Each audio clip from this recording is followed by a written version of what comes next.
Hi everyone, hello and welcome. Today's topic is eliminating fillers from your speech. So if you're getting ready for a presentation or even an interview or a public speaking event, one important thing that you can do to improve your speech is to eliminate fillers from it.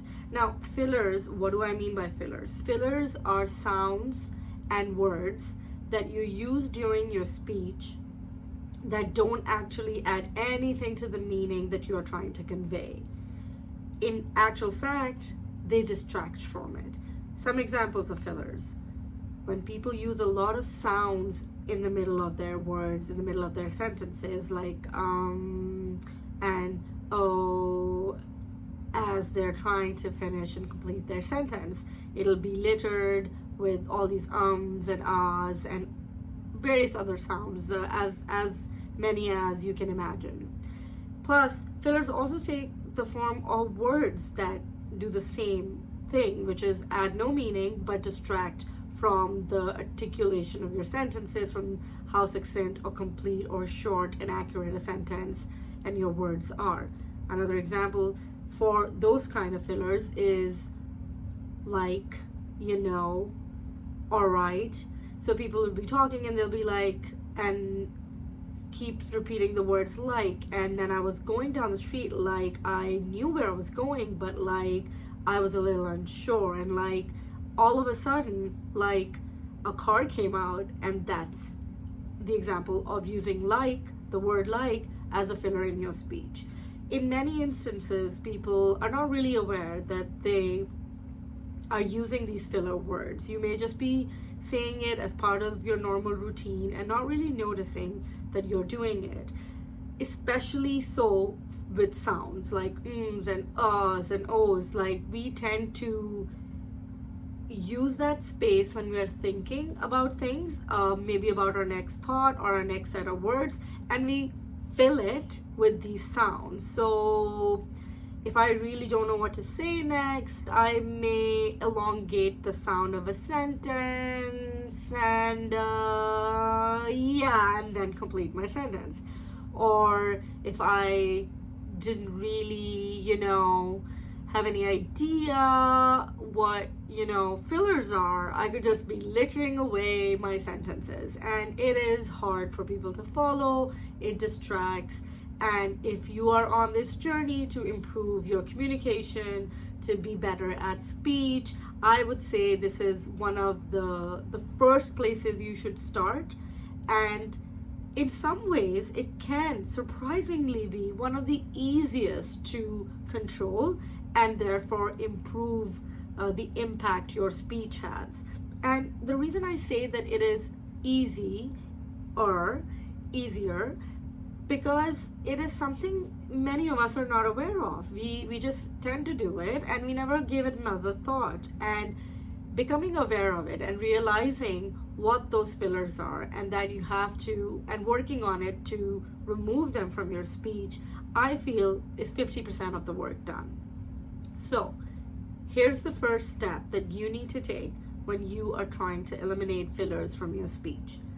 Get someone you know, a friend, a family member, someone, recruit them for 5 minutes and get them to listen to you. Like, give them a pen and paper and have them jot down all these filler sounds and words that you may make and how many times. And then, once they're ready with their pen and paper, tell them a 2 to 3 minute story, tell them about your day, tell them what happened, where did you eat, where did you go, anything. But kind of speak for a few minutes and let them take these notes. If it is not possible to recruit someone, everybody's very busy these days, you have a very trusty tool, all of us have it now, just record yourself on your phone and then rewatch it and watch it as many times as it takes to notice what are those sounds that you are repeating. What are those words that are creeping in that don't add anything to your speech, to your communication? Note them down and be aware. I believe that's 50% of the work done. Being aware and then consciously trying to not say those words or not make those sounds. With time and practice, you'll be able to get through the other 50% as well. So that's exactly and absolutely step number one, where you have to find out what the fillers are that you're using, be aware of the problem, how much or how little you're using certain sounds and words, and just notice from that point onward that you're not going to do that, and then keep practicing. That's step number one. Step number two that you can do while that's going on the side is slow down. So, for example, you have something tomorrow, you need to do a speech tomorrow. That's fine. Do that little exercise to find out what your fillers are, keep it in your mind. But now, meantime, what you can do to help, because, if it's something coming up really quickly and, it would take years of practice to completely eliminate fillers from your speech, and that can be ongoing. But for now, what I want you to do as step number two is slow down. It's when we are in this absolutely mad hurry to tell our story, to communicate our message, is when we kind of lose control over our words. Also, we tend to be petrified of silences. We're like scared that, oh my God, I can't pause. It's so odd. It'll be so empty. Or I don't know what those thoughts are. But one of the most important things in controlling your speech and making it impactful and making it persuasive and doing basically anything with it is, in my opinion, embracing the pause. You must embrace the pause. Don't be afraid of it. Slow down your speech. And if you need to think, and if you need to gather your thoughts about the next little bit that you have to speak about, pause. These moments seem very big and very long in our head, but actually, they're not that long. And you can do a lot with very little. So slow it down. Don't be in a rush. Let pauses happen. Now that I've said this to you, and if you're watching any of my other stuff, you notice that I'm a big proponent of this, about pausing, about slowing down, about using it as a tool to be more persuasive and to be more impactful. Now that I've said it, you can notice it in all the other influential speakers that you may come across, or historical ones. Pick up a speech by Martin Luther King, pick up a speech by Nehru, whoever. Just pick up these speeches and notice that how they are using the pause. The pause can really go a long way. So rather than it seeming to suggest that you don't have control over your speech, it actually suggests quite the opposite. So that's step number two, slowing down and embracing the pauses.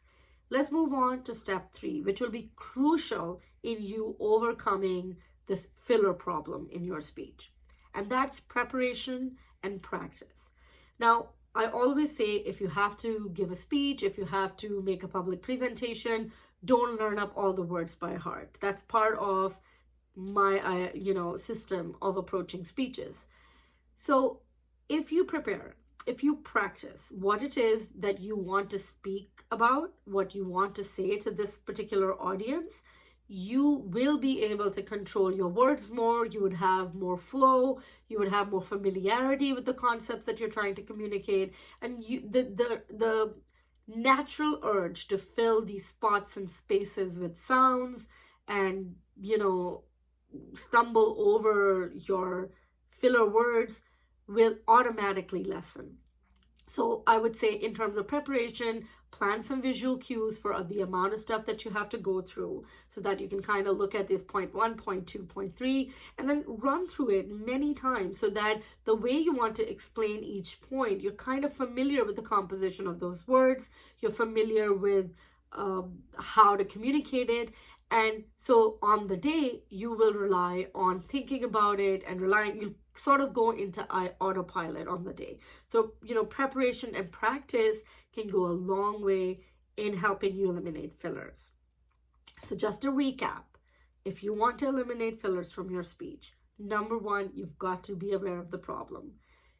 Get a report on yourself, either by recruiting someone or watching yourself.